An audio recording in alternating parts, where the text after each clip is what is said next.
Hey guys, it's Ewok Pilot here, and today we're taking a look at what is, in my opinion, the most cursed minifigure in all of LEGO history. Now, to be clear off the bat, this is a custom figure, this is not an official LEGO Star Wars figure, and it comes from Baggles Studio and Legend C MOC, which if you know anything about the custom figure space, might be a controversial name to you because they take forever to ship figures after you've ordered them because they do it on a pre-order basis and they use a lot of custom molds and prints. But we're going to go ahead and get right into this. As you can see, the unboxing experience is actually pretty pleasant. They have really nice packaging with this, and they even come with a little collector's card, which actually they require you to have if you want to sell it on their Discord server to make sure that you're not selling any fakes. But getting Zeb out of the packaging, we're going to get right into it.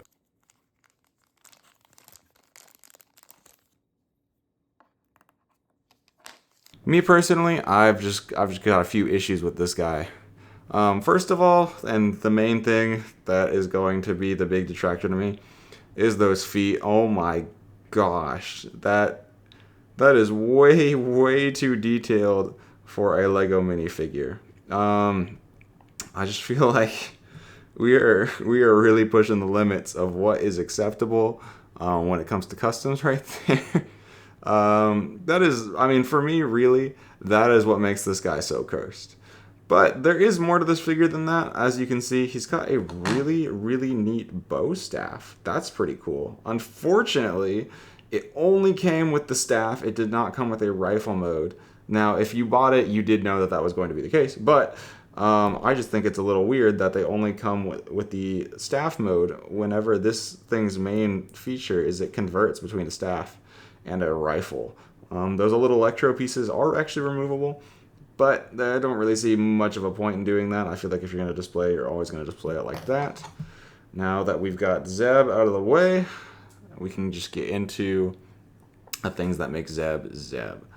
So, as you can see, again, we've been over the feet. They are fully printed all around, the weird Lego toes and everything. Oh, I hate it. I hate it so much. The other thing you can notice is he is taller than standard Lego minifigures. He is not the same height as normal minifigures. He's a bit taller, not as tall as like the Woody legs, if you know that, the three tall legs, but he is taller than a normal figure. And of course, he's got arm printing, which also looks really nice. No printing on the sides of the torso, which I think is weird considering they printed the sides of the legs. And that's usually, I feel like that's standard with Baggles figures. I don't know. This is the first one I've actually opened in a while. Yeah, no printing on the side of the torso. Front detailing is pretty nice, pretty accurate to season 1 of Rebels. And then the back printing is also very nice. He's even got on the back of the legs. The stripe continues all the way down. Again, really odd gap between the legs. I do not like the way the legs look on this guy. I think that it is so cursed. Got nice printing on the back of the head. Honestly, I think the shade of purple they went with for the detailing is actually a little too dark. I feel like this should have been lighter. I feel like that contrasts a little too much. I don't know if it was because it matches Lego's official purple colors and that's what they're trying to go with, but I'm not a huge fan of that shade of purple. I think it should have been a little bit lighter. It just contrasts a bit too much, just based on my memory of the Rebels show. And then those eyes, man, look into those eyes. That is horrifying. We could not have given him like a less terrifying expression. Also the fact that all of this detail is like molded on. I don't know. It seems overly detailed in my opinion for a Lego minifigure. This is just too much. It's got, I mean, that collar right there, that's pretty neat. And then the ears, I think, are pretty good shape. If anything, again, a little too detailed on that. And that's really the name of the game. I think the detail is just too overboard. It gets to a point where it looks a little uncanny. Like, I don't think the design here is bad. I think they did a really good job capturing Zeb. I just don't think they did a good job capturing Zeb while also matching, like, a Lego art style. But yeah, in my opinion, good figure, terrifying to look at, not my thing, and I don't want to knock Baggles' work because in terms of design, he does a great job. I don't want to speak on whether or not they do a great job fulfilling orders. That is a personal opinion. I don't personally like paying for figures and then having to wait 2 years to get them, but if that's your thing, they're not scammers. I can tell you that much. They will get it to you. And even when you do actually have an order hiccup, which I had recently, this guy was going to get sent to the wrong address.